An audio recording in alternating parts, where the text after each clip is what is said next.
Mom, Dad, I'm home.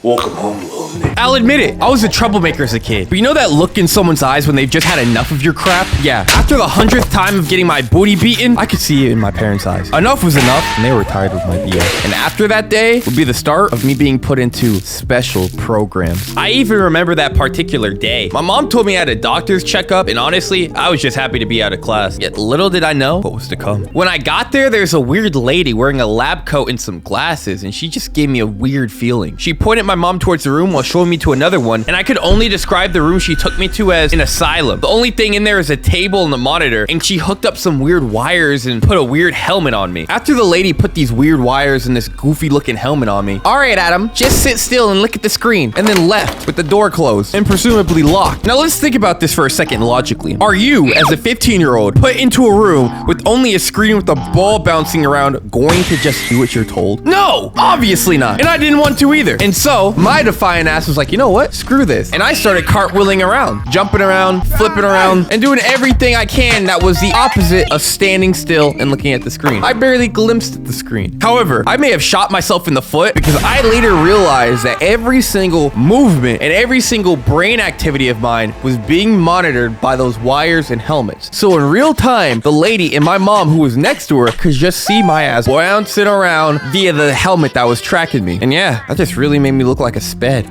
I'm retarded? And so if anything, that just confirmed the thoughts in my mom's head for things to continue like that with me being put in special programs for years down the line. So yes, up to this point, I've still been a troublemaker. You know, I ain't smoking that Zaza or drinking that alk, as y'all like to call it. Though I may have to admit, at that point, there was something I was doing much worse than alk. I was playing video games. I know, shocking. Up to that point, I had been streaming nearly every single night for about 8 hours. Go to school, come home, sleep 2 hours, stream for 8 hours all through the night, go to the gym, and then repeat. And you know, the grind is what you gotta do, but that was back when the channel name was 2A1G for all the OGs out there. But I still stream consistently now, live at twitch.tv/Atomfactor_ at the end. I'll see you there, boys. And after doing that a year straight, I had seen some significant progress in my viewer count on Twitch. And when I went to college, I thought, you know what? This is my time to grind. No. I was put into a program for video game addiction. And yeah, it's pretty much what it sounds like. An old dude telling me why video games aren't the way, man. But of course, a lot of times in these programs, they want to seem cool and hip. Look at my Xbox. I got it set up on my projector. Now, boys, I want to remind you all of something. I was a competitive Overwatch player, all right? Top 500. I peaked rank 5. And if there's one thing y'all know, is when you're playing a video game, especially a first-person shooter, you want a good monitor. Something fast. Something that has a low delay time. Even a TV ain't gonna cut it. So when this dude showed me him saying he's a competitive Halo player on a projector, ain't even getting 5 frames. You smell that? Oh, that's cap. Like, damn, that Xbox wasn't your gaming system, big fella. It was your media device. And it was funny, this man was concerned about me being addicted to Overwatch, but he clearly had an addiction to Forza. And why do I say this? Because one day, I pull up to the place. You know, after a day of school, I'm like, man, 1 hour of this. The man standing in front of a Lamborghini smiling at me. I was like, what the hell is going on? He says, get in. I want to show you the real world. We go down a 40-mile-per-hour lane. It's relatively empty. And man's going at 130 miles per hour. What? Huh?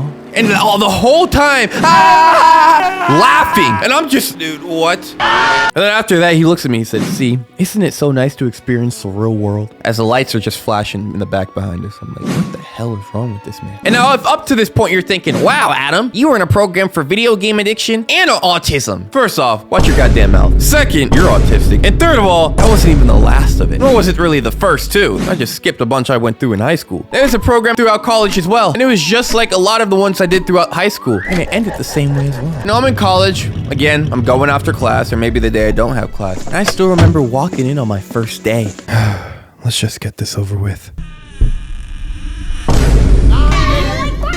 You what? I was in a program for college-age speds. Like, I get I'm a troublemaker, but do I need to be retaught how to wipe my own ass? Or maybe they're gonna teach me how to use a treadmill when I was literally on my school basketball team. But at the same time, I can only imagine my mom's perspective on this. Like, leading up to this point with me in all these programs and still being a troublemaker, it'd be strange to assume that something wasn't wrong with me. However, alongside these activities I would do in the program, there was time for a one-on-one talk with the counselors. And eventually, similar to before in all the other programs I did in high school, my counselor proposed a question to me. Adam, You seem like a bright and well-functioning individual.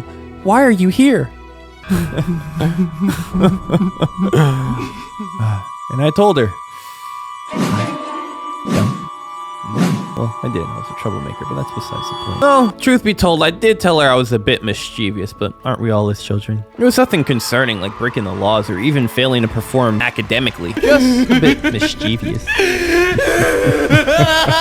But her and I had a nice talk, and that was the last time I ever went back there. And I hope she's doing well to this day. However, there was a key event that happened in my senior year of high school that was probably what pushed my mom into thinking, yeah, this kid's definitely gonna need some special programs, even in college. So I was in creative writing class. And yes, I know, a useless class, but I'm a senior. Give me some slack. It's a free credit anyway. So I'm in this class, and the teacher puts up an assignment on the board. She then tells us, all right, class, you can either write the assignment in your agenda or take a picture of it. And you know, being the environmentalist that I am, I decided to save paper. Let me take a picture of it on my cellular device. So I get up to go take a picture of the board, among other classmates. But a classmate calls out from behind me. Yo, Adam, I can't see the board. Would you mind moving out the way? Some dude, a group of his friends were sitting in the back, and I turned around and acknowledged, and I responded, yeah, no worries, let me just take a picture real quick. They nod their heads and smile. I nod my head, and I go about my way. As I'm approaching the board and I'm about to take my picture, a shrill voice that just rings on the ears calls out to me. Hey, they said to move! Didn't you hear them say get out the way? She talking to me? She can't be talking to me. I slowly turn to see a girl whose face looks like it was stung by a bee, and she was glaring at me. Excuse you! They told you to move! Now let me give you some context. She doesn't know them, and they don't know her. If anything, I knew the group in the back better than they did, but I don't know if they were dick riding for some clout or what. Anyways, I respond. Listen, I just talked to them. I'm gonna get my picture and I'll be out of everyone's way. And so, as I'm moving to turn back around, this girl wants to keep yelling. No! You'll move now, jackass! And then, that's when it really hit me. Wait a minute, who the hell is this girl talking to? But even then, I was keeping my composure. And so as I turn back around, I respond, yo, get off my pee-pee, you'll wait. Yet when I said that, it's like all hell broke loose. The teacher came running from her desk. Adam, what did you just say? And me, still not having had the chance to take the damn picture yet, respond. I told her to get off my pee-pee because she's riding me right now. Like, damn, gotta get a picture of the homework assignment. But the teacher was bugging. No. I'm just like, what the? You can't talk to a young lady like that. We have to get your parents. We have to get the principal. We have to get the faculty board. I'm just like, bro. What? And I'm just standing there as all hell's breaking loose. That girl with the bee stung face is still yelling. My teacher is off something, I guess. I knew she'd left her nick, but damn. I mean, overall, it just makes me think, you know, socialization and stuff. It is important to be well liked by and well respected by peers and loved ones alike. I do think that's very important. But at the same time, one of the things, in my opinion, that holds us back from things the most is fear. I'll give you an example. Right now, this video you're watching, I appreciate you watching this far. I, before, was doing gaming videos, Overwatch, but I don't really like Overwatch anymore. And with me not really doing as much gaming content, I went to branch out. And if I was afraid, fearful of what others would think, I wouldn't be recording this, talking to you right now. So fear holds a lot of people back. So yeah, you want to be nice, you want to be well respected, but if you're so obsessed with what others think of you that it holds you back, just tell that thought in your head, just tell those haters out there to get off your pee-pee. Thanks for watching, boys. Check out this other video that's here on the screen, and I'll see you next time. Deuces.